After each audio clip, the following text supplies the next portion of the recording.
Hi there, I'm nicodehaan, and welcome to Living a Primal Lifestyle, where we explore a return to a more balanced and natural wild world. To recover our natural health and regain our rights and freedoms. There you go. I'm Ellen Dahan. Yeah, it's a beautiful day in Durango, Colorado. It's about 40 degrees, down about 30 overnight. It's going to be probably in the 50s today, so it's kind of chilly, but it's really nice. It's nice autumn weather. Yeah, it's very nice. Please subscribe to our YouTube channel, Living a Primal Lifestyle. Also, nicodehaan, the other channel. That's where we're posting it until the first of the year, since we got blocked. What is it, nicodehaan? What's the name of your website, of your YouTube channel? nicodehaan. Nicodehaan. Yeah, that's me. Okay. Yep. Hit the notification bell, the like button to help us grow the channel. And we also post this on, of course, Facebook and LinkedIn to help make it easy. Make it easier, yeah. We deconstruct the mainstream news stories about anti-aging, natural health, climate, and our freedom. And we do our own analysis. All the topics for today's shows are in the show notes listed below, so you can follow along, do your own research. We highly recommend you make up your own mind. Now, if you supplement your diet with natural vitamins and minerals, then we highly recommend Mother Earth Labs. You can hit the link below the show notes to maximize your nutrition with two of their products, Humic and Fulvic, and the essential multivitamin. These two formulas give you all the essential multivitamins, minerals, amino acids required for a healthy immune system, with the ability for your body to actually access them and to detox at the same time. Really important. Make a lot of selections of other great stuff like iodine and things like that, so you might be interested in that. So check that out for us. We would really highly appreciate it, and we'll get on with the show. So the first thing we have here is an opinion piece. It's called Opinion, It's Official, Curing Patients is Bad for Business. And this is by Milton Packer, who's an MD. And it was just published about 2018. So it's a couple years ago, but just reappeared because of the Goldman Sachs report. Mm-hmm. Yeah. Mm-hmm. So pharmaceutical companies are developing new drugs in only two therapeutic areas these days: cancer and rare diseases. So why? Why are these the only therapeutic areas which the pricing is really high in this too? Yeah, it's exorbitant. And it's tolerated because, of course, who the heck wants cancer? And sometimes insurance does help, of course, paying with this. Or not, depending on what it is. Yeah. Yeah, and to cover these costs for even a small number of people, the payers slash their expenditures in other therapeutic areas, and these cuts affect millions of people. For example, instead of agreeing to pay for the best treatment for diabetes for $1,500, payers approve the use of a second-rate treatment for $75. And physicians are not challenging the payers. It becomes an issue for their livelihood and for their reputation and so on. So they usually would recommend the lower priced one instead of the higher price. Which is not as good or efficacious for the treatment. So according to an article by Tai Kim, yeah, I should know that, CNBC, Goldman Sachs issued a report that suggested... the report was by Ms. Salveen Richter. Yeah, they suggested that drug developers might want to think twice about making drugs that are too effective. Ricker's report... Richter's? Is that it? Yeah, with the T in there. Mm-hmm. It states here, the potential to deliver one-shot cures is one of the most attractive aspects of gene therapy, genetically engineered cell therapy, and gene editing. However, such treatments offer a very different outlook with regards to reoccurring revenue versus chronic therapies. While this proposition carries tremendous value for patients and society, it could represent a challenge for genome medicine developers looking for sustained cash flow. That was a quote from the report called The Genome Revolution. Yeah, so the translation is, you develop a new drug that cures people rapidly, then patients will not need to take a drug on an ongoing basis, and that limits the amount of money the company can make. It's pretty, and so there's a lot of discussion around the question of, is curing a patient a sustainable business model? How did we get to this point? Well, it's a profit-based system. I understand that, but how did we get to this? Well, because we always put the profit first. Yeah, but why did that evolve is the question.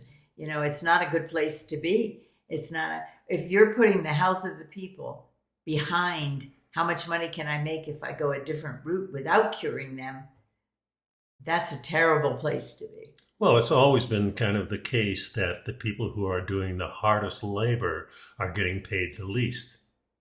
I mean, this is where slaves came from, right? We don't want to be doing that kind of work because that's beneath us. Mm-hmm. So we look down on people. So what's the connection? Slaves. What's the connection to not curing people? Well, that's how it kind of starts. I believe it's we don't want to do this job. It's a little too dirty cleaning the toilets, so we get somebody else to pay for it. But that person is probably making a lot less money than the person who's hiring them, mm-hmm. right? Mm-hmm.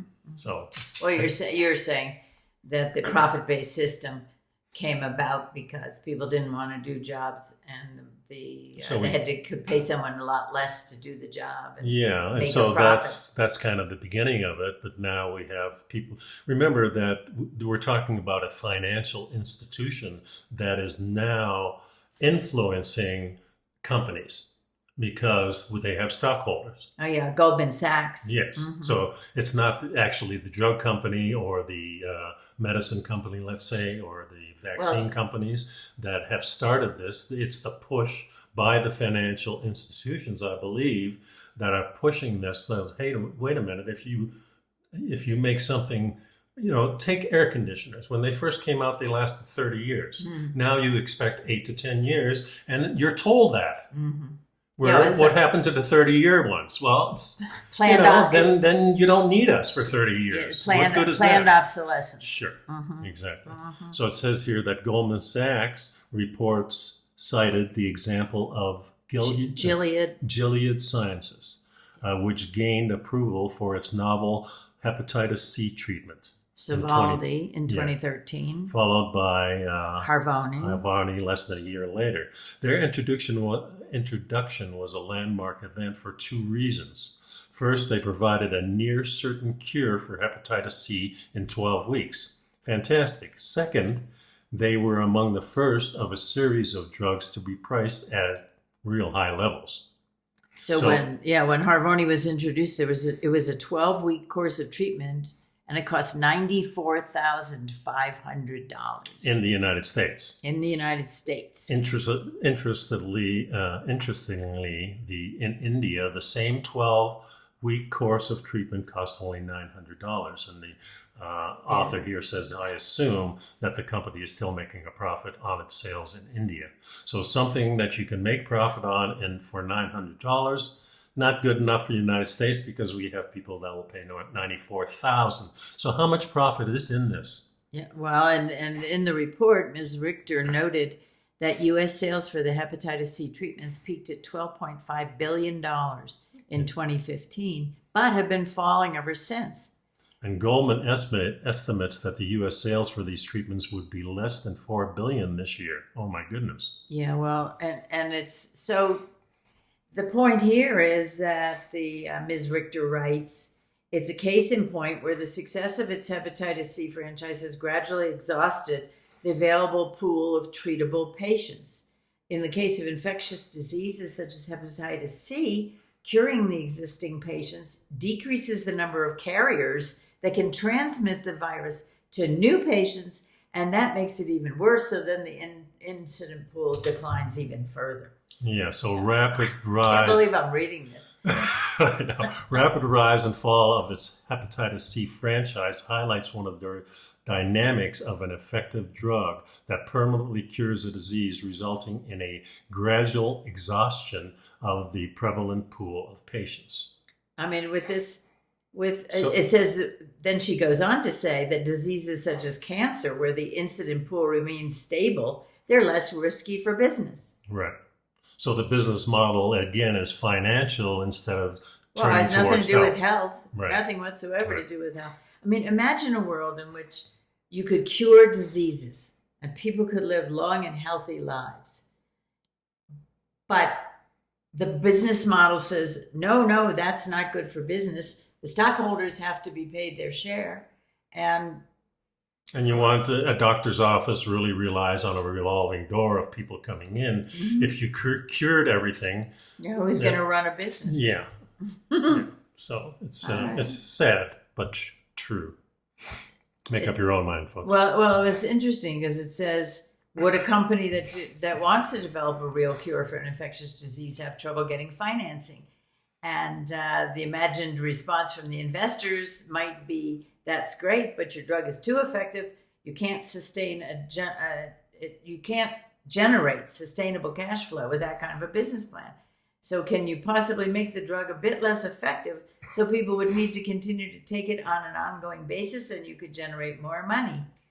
And this is just an example because the air conditioning is another example of refrigerators. We could definitely make products that last a lot longer. It's just that the business model is not sustainable. It's the old fact that the old carpenter down the road who's building really good stuff can make a nice living for himself, but it's not a business model for the financial industry.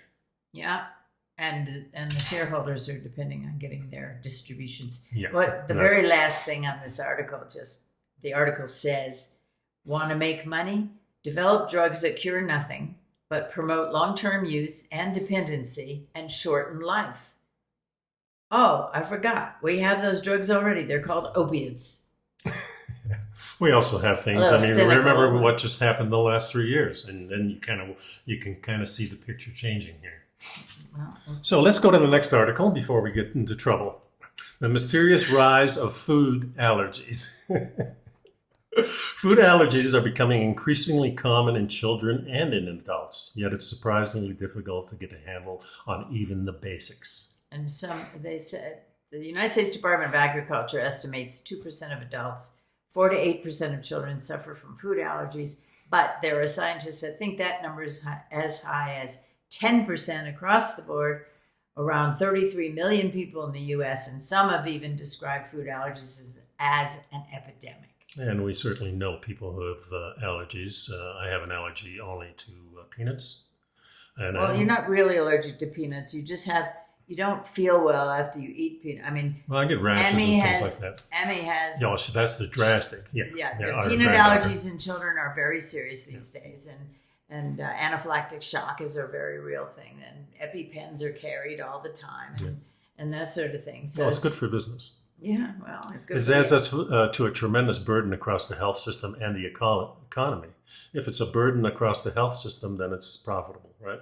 Yeah, well, it says about 150 to 200 people die each year from food-related allergies, but allergies lead to 30,000 emergency room visits. That's a lot. And 2,000 hospitalizations every year.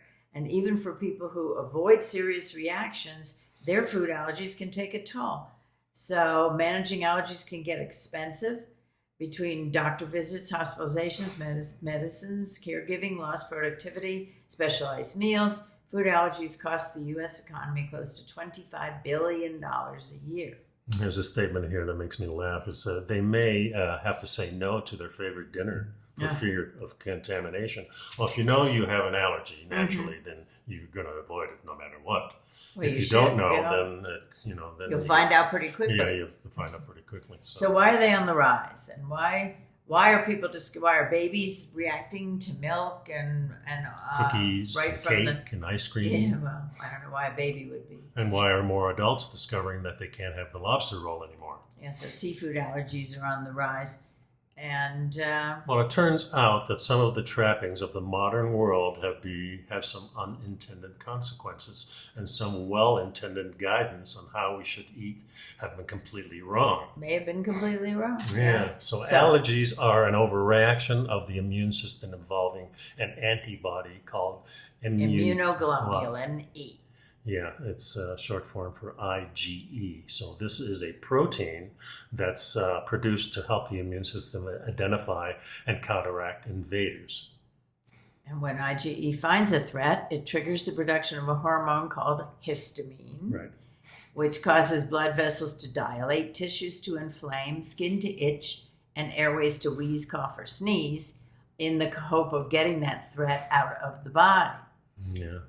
More often than not, allergies are just a nuisance, but sometimes they ramp up the immune system to dangerous levels. So this is actually what's happening to more and more people as we go. Yeah, as allergies are spreading further, blood vessels dilate so wide they cause a major drop in blood pressure, and inflammation forces airways to swell shut, and that's when you have your anaphylaxis. Yeah. That's the extreme condition. Yeah, so there's an extreme condition, and there's call it the tolerance is a Intolerance. Yeah, intolerance is a milder form. So being lactose intolerance, let's say, is not the same thing as having a milk allergy, for example. The former, which is the intolerance, involves the digestive system, while the latter involves the function of the immune system. And I think that's important because it's treated differently. Yeah. So. Different drugs, I presume. Well, lactose intolerance is I just avoid eating the foods or drinking the milk. I don't drink milk, cow's milk, and I don't. Well, sometimes it's so extreme that even if you're near it, it's like our granddaughter, Emily. Yeah. She can't even go near peanuts. Well, that's the allergy part. That's her immune system reaction. Right. Whereas I'm probably more intolerant to peanuts, where I have a little rash and I don't feel that well, and it passes. But she goes into a shock. Yeah, we don't feed her peanuts. That's right. Okay, so there's some theories that people are postulating why are the food allergies increasing. So the first one is the hygiene hypothesis. Yes, sanitation have been improving for centuries, but allergies have spiked over the past couple of decades. Within wealthy countries, it's minorities and lower-income residents who have the highest rate of food allergies. Now, that's fascinating. Some researchers now object to the term hygiene hypothesis because it doesn't capture all these nuances. But certainly, we're a lot cleaner than our ancestors have been cleaner, right? So we clean ourselves. Our environments are cleaner. So if we're not exposed to things, especially at an early age, and this goes on later to...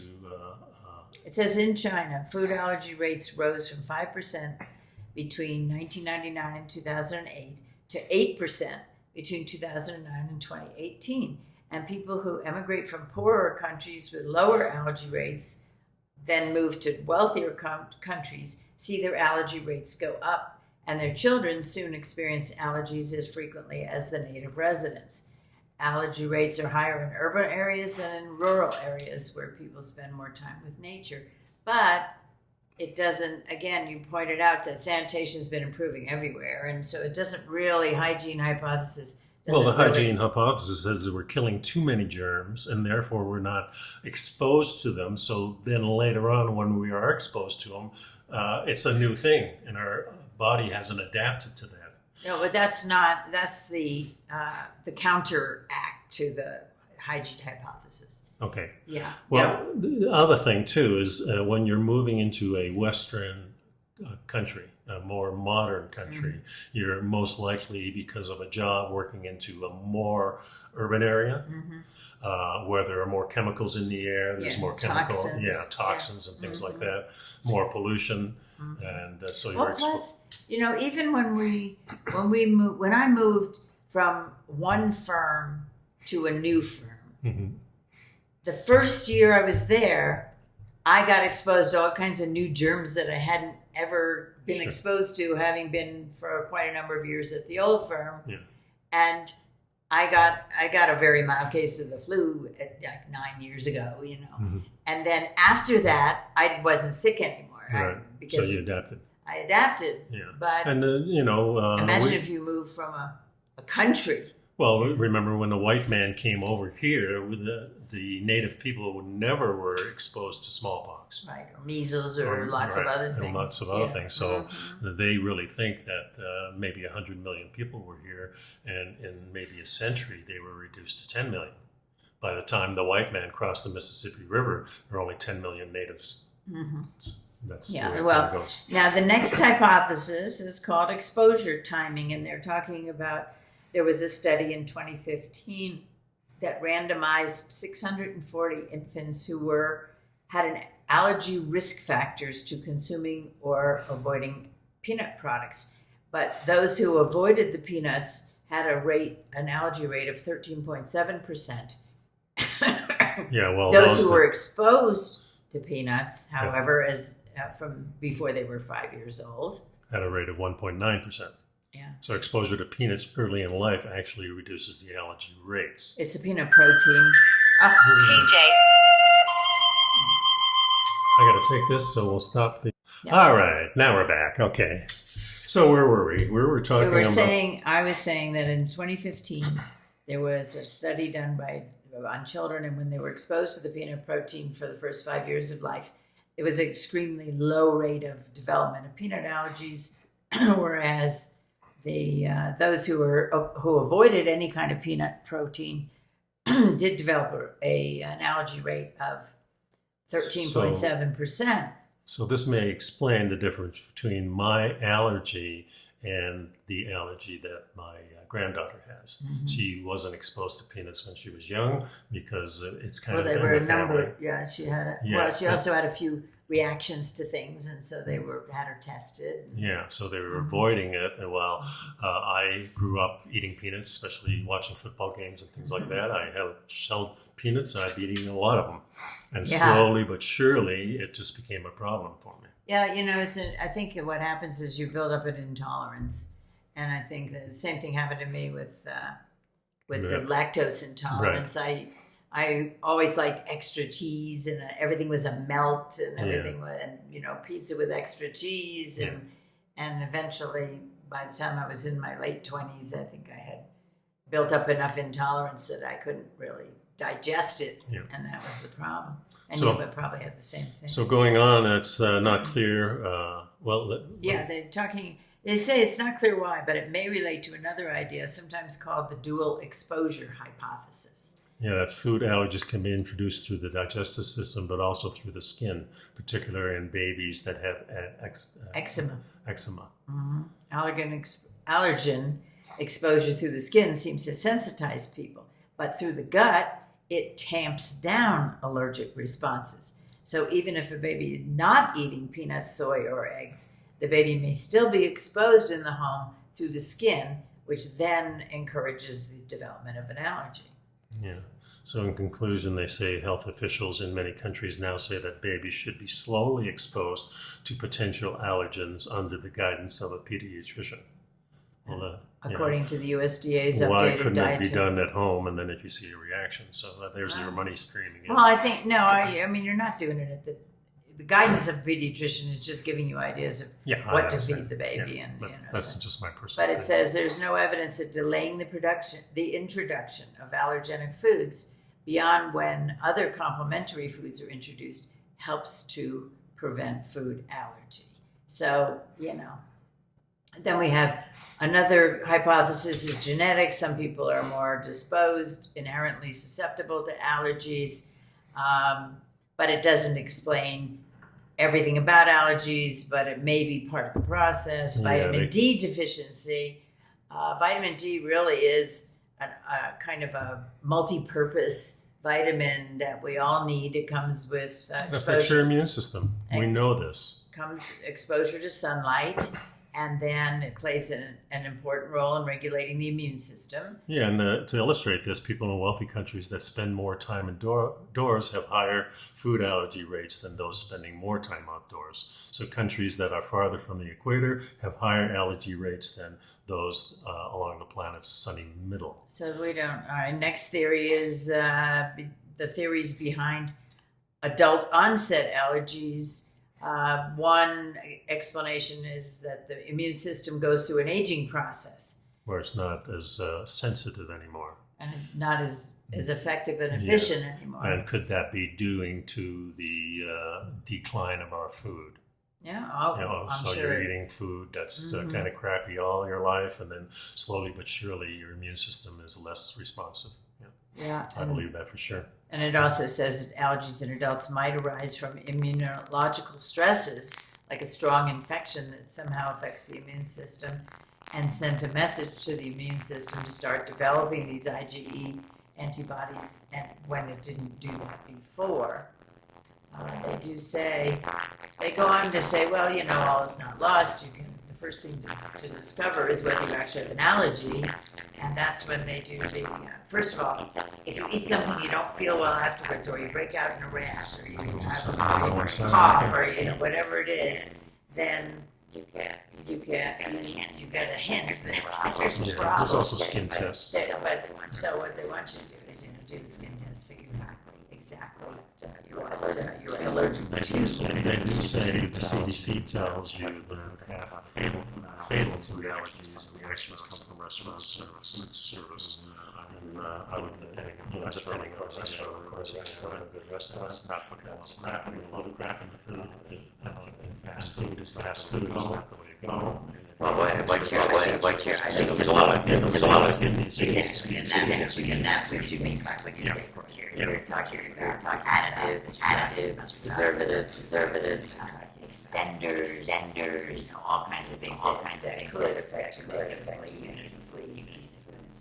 Yeah, and of course, if you're in course highly processed, naturally, it's going to continue.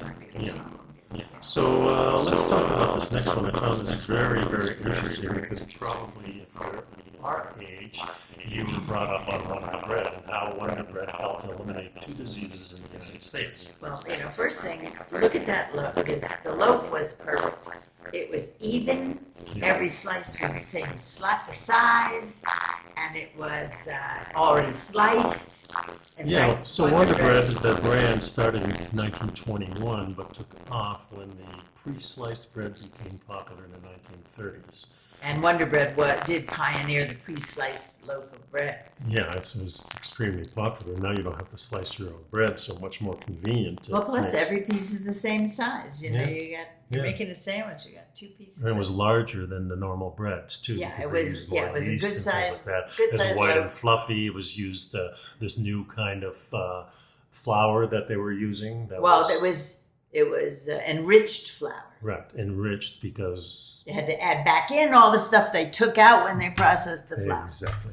Okay, but it was also slightly sweet. So obviously the conclusion there is that some kind of a sweetening agent, sugar probably in 19. Yeah, because when they first made it, they said Mm-hmm. it didn't taste very good, so they had to enhance do something. Yeah. It wasn't probably nutritious. had no taste at all. Right, it was a bad taste. They said. Oh, it was a bad taste. Yeah. Okay, but anyway, it was. It's interesting though because during World War II, the company Wonder Bread Company partnered with the U.S. government to start using enriched flour in its products because there were a lot of problems. Pellagra was a big problem, and that's a thiamine deficiency and niacin. Oh, berry was Yeah. the thiamine. Yeah, so they were enriching the flour with vitamins that Americans needed. So this was huge for the people because remember we're in the middle of a war and now nutrition goes way down because people instead of working in the neighborhood and stuff like that, everybody was doing making guns and bombs and things. So people were in large factories and probably not producing food like they were at home. Yeah, well, there was a big change in how people were employed. Right. And also there was a lot less nutrition out there, so they needed to do something. So this is why the partnering of the government and this company. Yeah, but so the point is that although white bread is not, for a number of reasons, and we will talk about, not just white bread, but carbs in general, and we'll talk about that in a minute. The fact that the flour was enriched and people were eating the bread helped eliminate pellagra and berry. Yeah, Wonder Bread actually brought nutrition to the country. Mm-hmm. And it was so widespread and so easily available. So that we eliminated 2 of the very bad diseases that were prevalent during the war. Yeah. And, just think about this, that, I was born during the war in Holland. And I remember that my dad had to go on his bicycle every morning. He was working in the underground, so he knew a farmer that had milk. So he could bring that back to my mother so she could get the whole milk so she could feed me.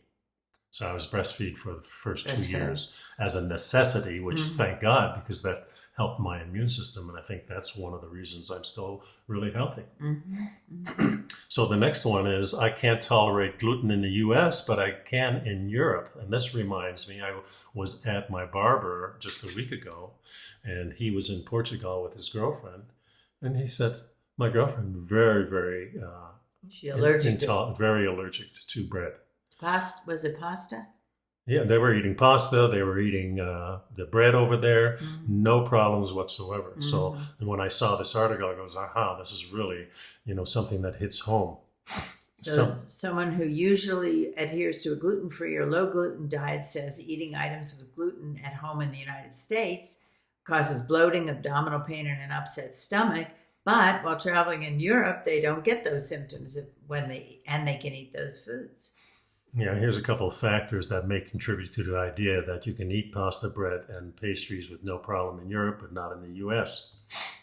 Okay, so first of all, why do people have problems eating gluten?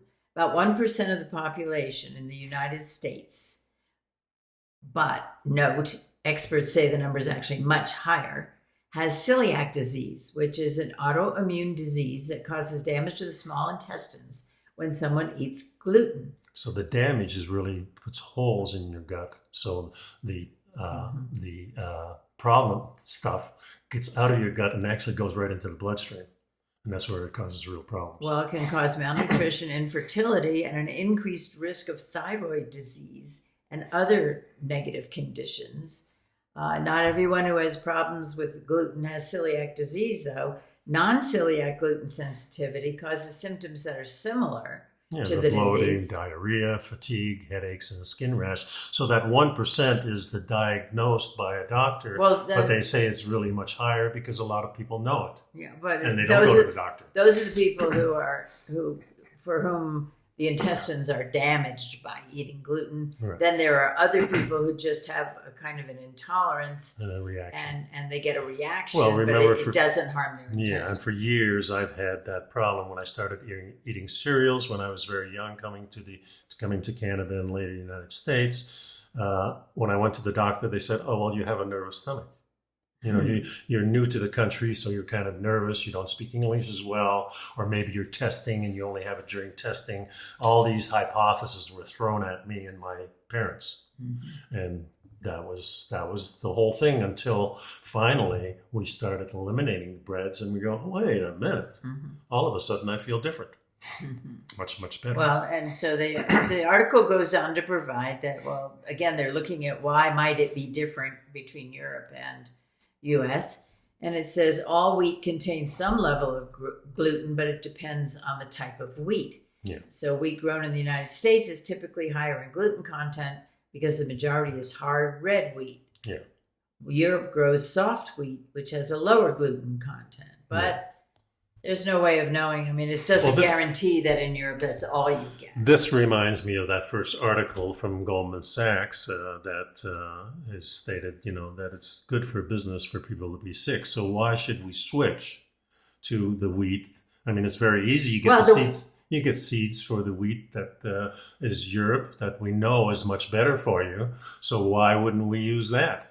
But it turns out that the incidence of celiac disease in Europe has been increasing at the same rate in Europe as it has in the United States. Because they're being westernized and they're starting to use... And plus they use other wheats, not just the soft wheat. Right. So... France is one of the places where they do not use the other wheats. They don't allow that coming into their country.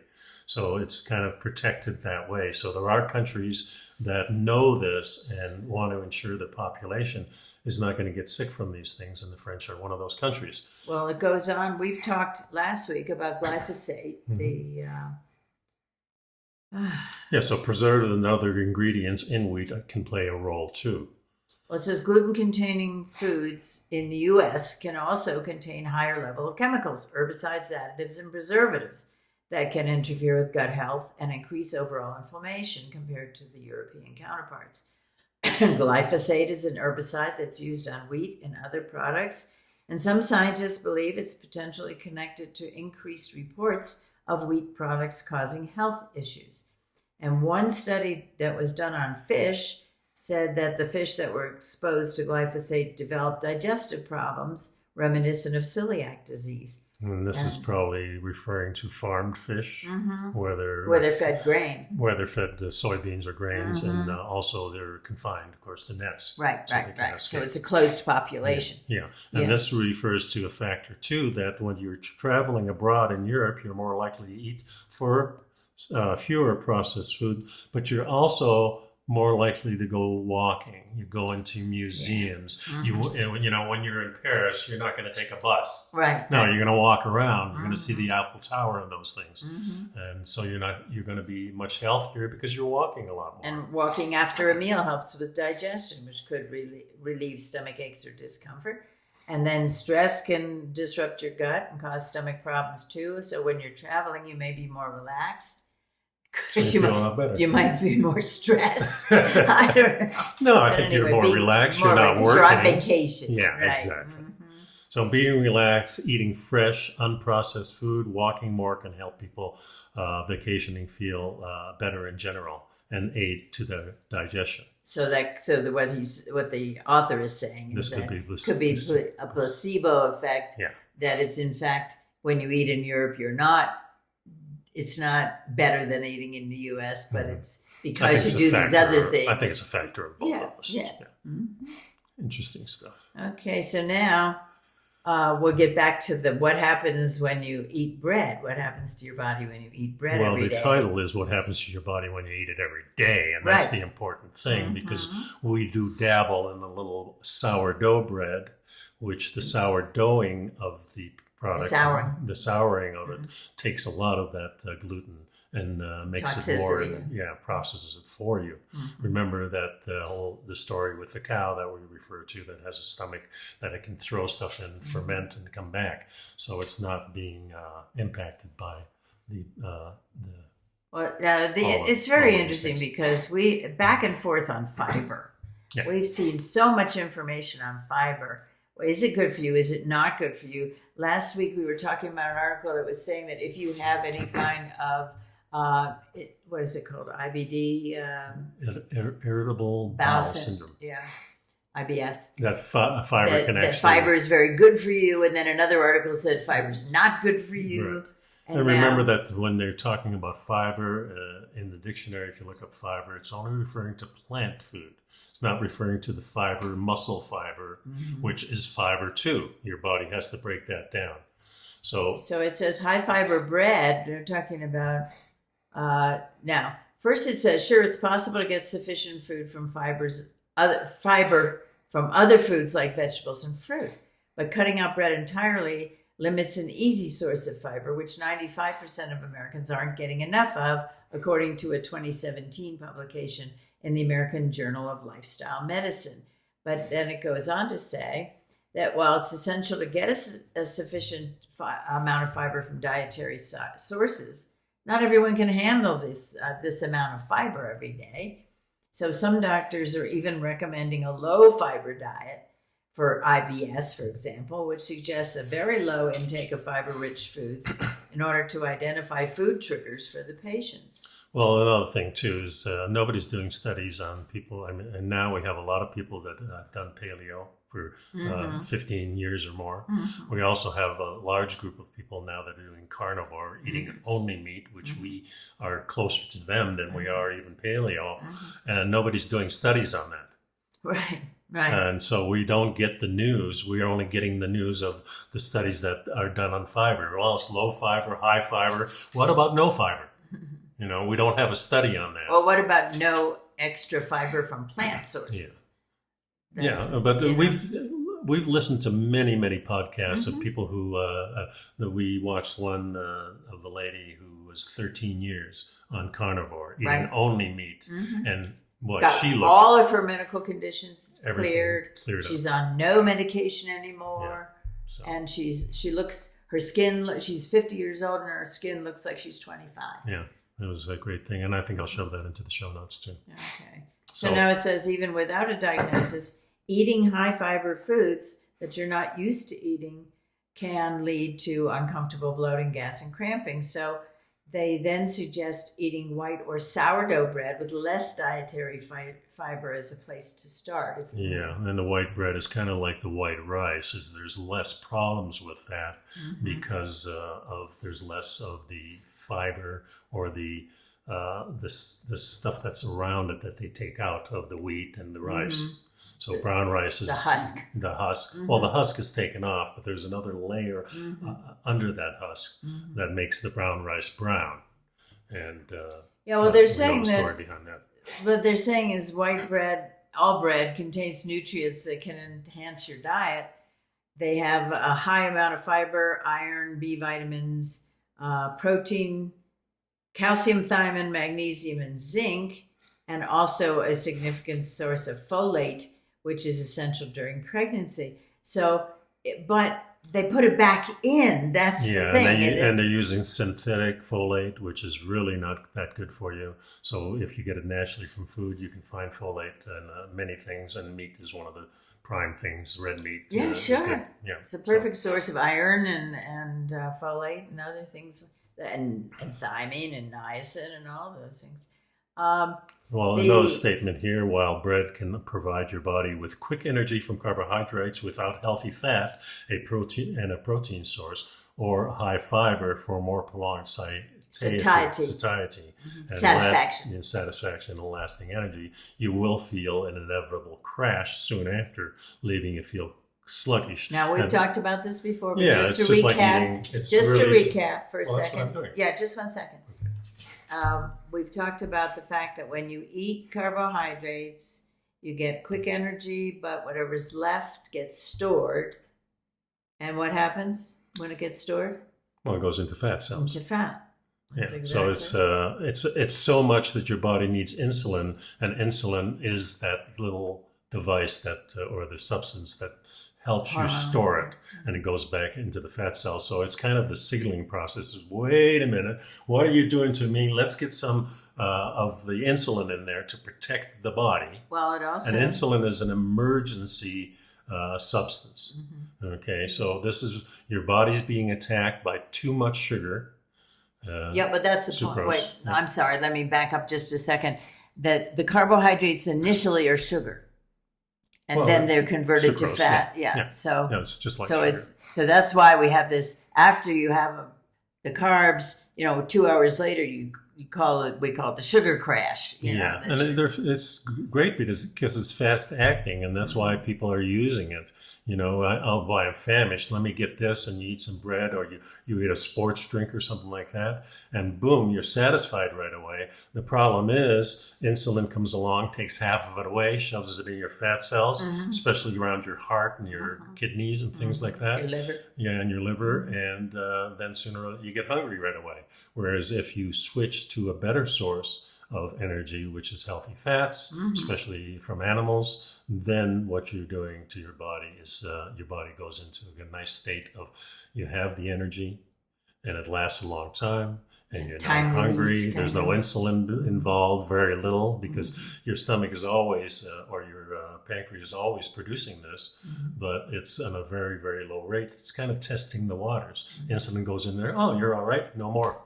But if you're eating those carbohydrates, insulin comes in, oh, I need more, and now you're starting to store stuff. So it's a bad situation. It's an unhealthy cycle.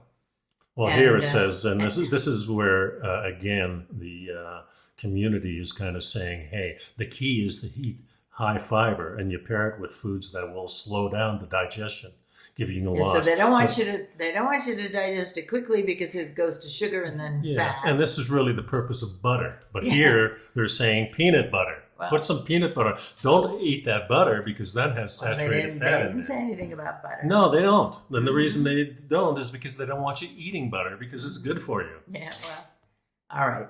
Let's not attribute too much to the...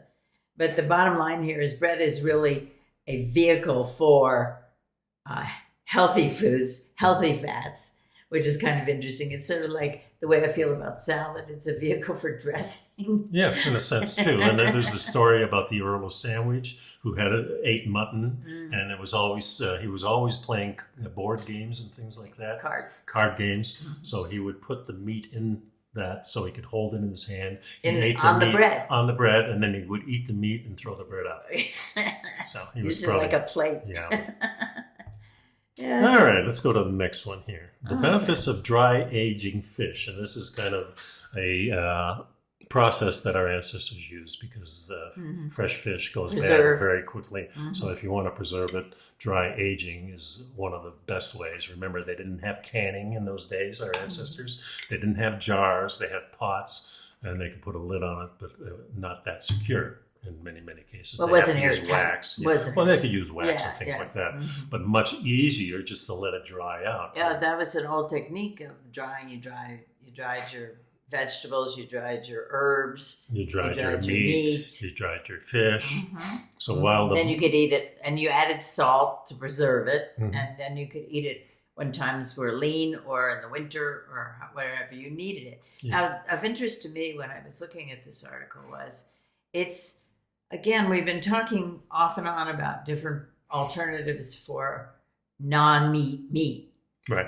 And non-animal sourced, whatever they're calling it. Well, they have all kinds of processes now. They're actually lab grown. Well, meat. now this is what I thought was interesting. They're talking about using the cells of the fish to grow the fish. But that's in the next article. I thought it was in this one. No. This article is, while some people might balk at the idea of eating aged fish, properly treated and dry aged fish can actually taste meatier with more depth, not to mention is usually more tender than the fresh fish in the throes of rigor mortis. And when tasted side by side with raw fish, fresh fish, the dry aged fish is packed full of flavor with a noticeable absence of those fishy flavors. So instead of sushi, which I assume that our ancestors always ate also, especially if you're out there fishing and you're hungry, you're going to eat some of that sushi, right? Well, they do. But when you bring it back, they use the dry aging of fish. According to this, there's a Boston-based chef who makes a practice of dry aging the fish before he turns it into sushi and sashimi. So you can use it for raw. Yeah. And it was interesting. It says it allows the amino acids to break down and renders proteins, glycogen, and fats into more palatable sweet and umami flavors. Yeah. So read the article. This is there's a company based in Boston that's using this type of method, and so it's going to be more and more prevalent. And it also helps with waste because you don't lose. If you can dry age the fish, you're going to use more of the fish. It won't go bad. Right, and also the fats are going to be more during that aging process. The fats go to the center, so you're going to get more of those healthier fats. Now let's go to that next article that you were really talking about. Is that the fishless fish? Fishless fish, but it isn't really fishless fish. Right. That's what I was.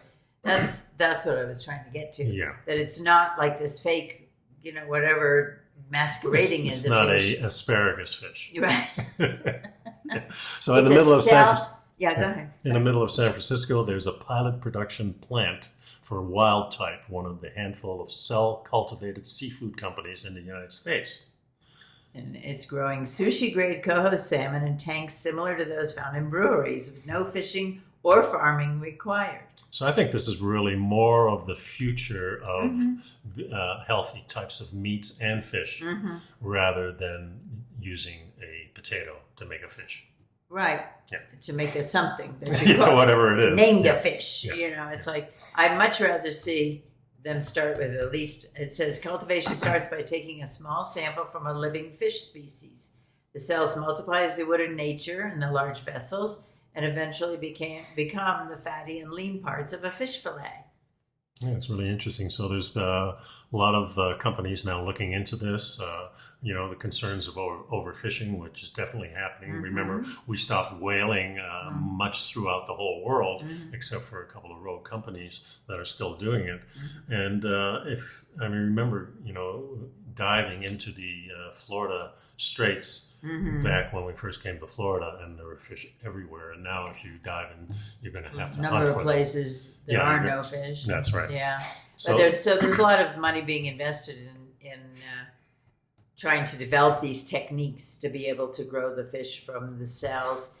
And they're saying that it's a solution to the seafood industry's many environmental problems, including overfishing, health risks from mercury and microplastics, and lack of traceability. And the current unsustainable seafood supply chain typically has 10 to 15 intermediaries between the fishermen and the farmers, and the person who then ultimately purchases the end product. Yeah. So it could definitely be a better product, and it could be much more sustainable. So once we get our act together and knowing how to do this, then I think we're in a pretty good place. Yeah, it's interesting. And it's so kind of toward the end of the article, it talks about plant-based alternatives that look and taste like fish are gaining traction, but the cruelty-free cultivated seafood products could be on dinner plates in the next year or two, depending on the U.S. FDA approval. But critics say in order for cell-cultivated seafood to be a better bet for the planet than fishing or farming, the industry would have to make their expensive products cost competitive, here we go again, and get consumers who are willing to substitute it for wild-caught fish. Well, just remember that if you're making a prototype of anything, it's the real high cost factor in making a prototype. So that's what they're doing now. But once they start doing it in production, the cost is going to come down. And it may even be cheaper than hiring people to go fishing and bringing it back and refrigerating it and all these expenses for storing.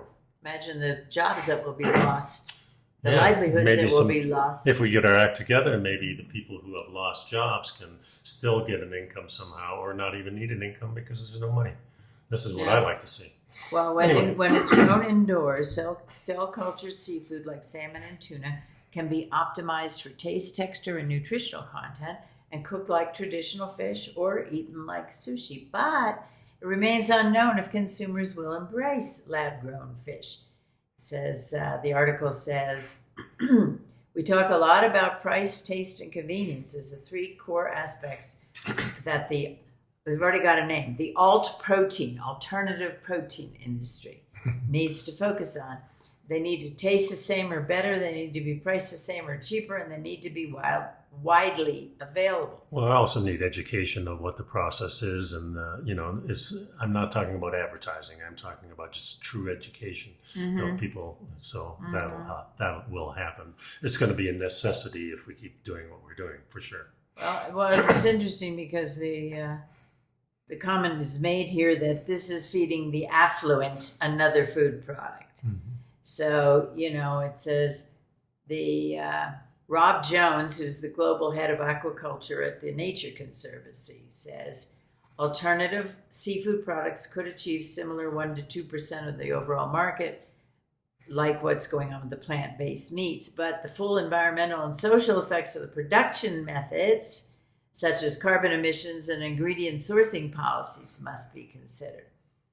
Yeah. So right now, it's not around the corner. No. This is not. It's still in the process, but if they're doing it with meat, they're going to be probably easier to do it with fish, I would even think. So let's go to the next article. Interesting concept. Yeah. Next article, ivermectin reduces mortality by 92%. Well, we're talking about additional alternative natural medications and repurposing of medications. Well, it's something that we have in our refrigerator because we realized a long time ago the studies that were on ivermectin were pretty positive. So as a backup, we've never used it. We've never had to. But as a backup, now they're showing that these are real good studies. A large group of people, 88,000 people. In Brazil, not in the United States. You wouldn't find a study like this in the United States. But, so read the article about ivermectin. It's really quite intensive research being done, and it's really showing that this is a product that you can use safely, and the more you use, the better it works. Prophylactically, to prevent disease. Yeah. And so on. So it's an important thing to understand. It'd be interesting to see how that. We just talked a lot about how if you can't make money on something, the companies don't want to produce it. Yeah, well, they call it horse paste, and it's not that expensive. I'm sorry, I'm just getting back to the beginning of the show when we talked about profit margin. and that Well, that's why I think that they, in the beginning, because that's a product for which the patent long since ran out. Yeah. Nobody can. exactly. It can be manufactured by You anybody. can't make money off it, so we've got to have something that is basically a yearly, or maybe you need 10 shots a year, as you're being told now. So let's get off that subject. And the last article that we have, the 3D printed wearable mosquito repellent could finally end reapplying sprays. I've never really liked putting bug spray on me. Well, it doesn't smell good. If it does smell, it smells like perfume. And it's just or another something. chemical that's on your Right. body. So if you can have something like this, and they show a picture of a ring here.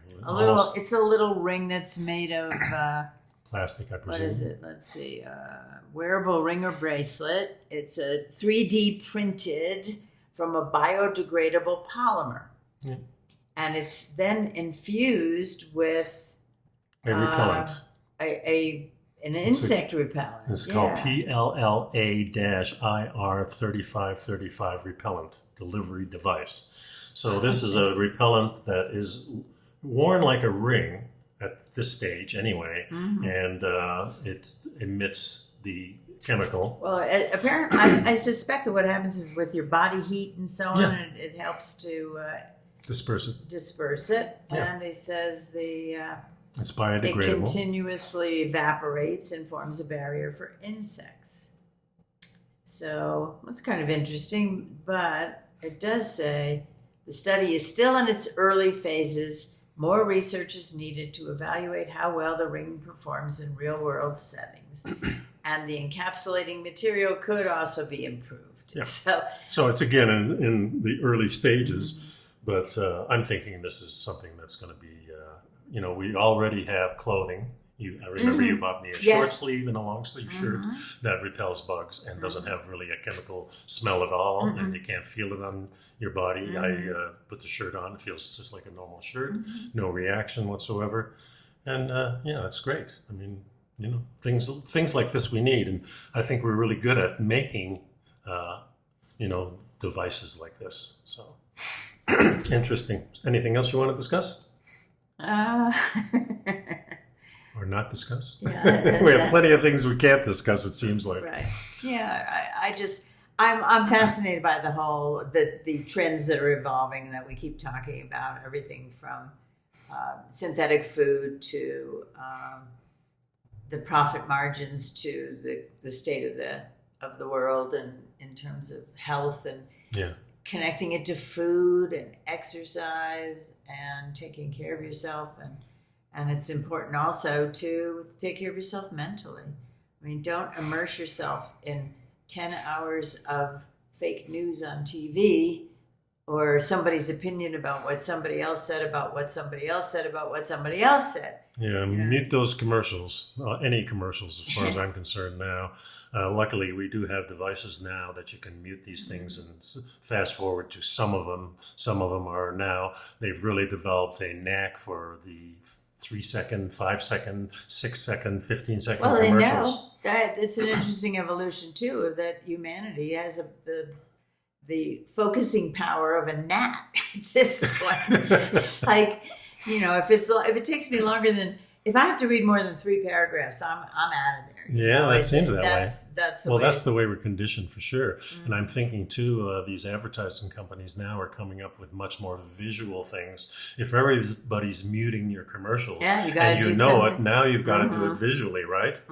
So, but if a commercial is over and I have no idea what they were selling, or I can't remember what they were selling, or I remember things about the commercial without remembering what product they were selling. Yeah, but if you're looking for something similar, you're going to find out where you can find it again. Well, you're going to go on the internet. You're going to Google it. You're going to say. And even Googling now, if you're looking at anything on Google, it's always the 5 best or the 10 best, and they're always skewed to an advertiser. Well, if you look at it, it's the top list is the ones who paid for the ad. Yeah. Exactly. And then below that, you'll find the rest of the information. It's a sick society. Anyway, make up your own mind, folks. As we always say, please subscribe to nicodehaan on YouTube and also Living a Primal Lifestyle. Hopefully, we'll be back on there unless they find one more. Let's just be optimistic. Well, I'm being optimistic. I'm also telling the truth. If they find one more, they're going to take us off completely of Living a Primal Lifestyle. But they're on here. We'll find another platform. That's right. And I'm trying to stick it on YouTube anyway. So Stay on. Thanks for sticking around, folks. We'll see you next time. Be well. Bye-bye.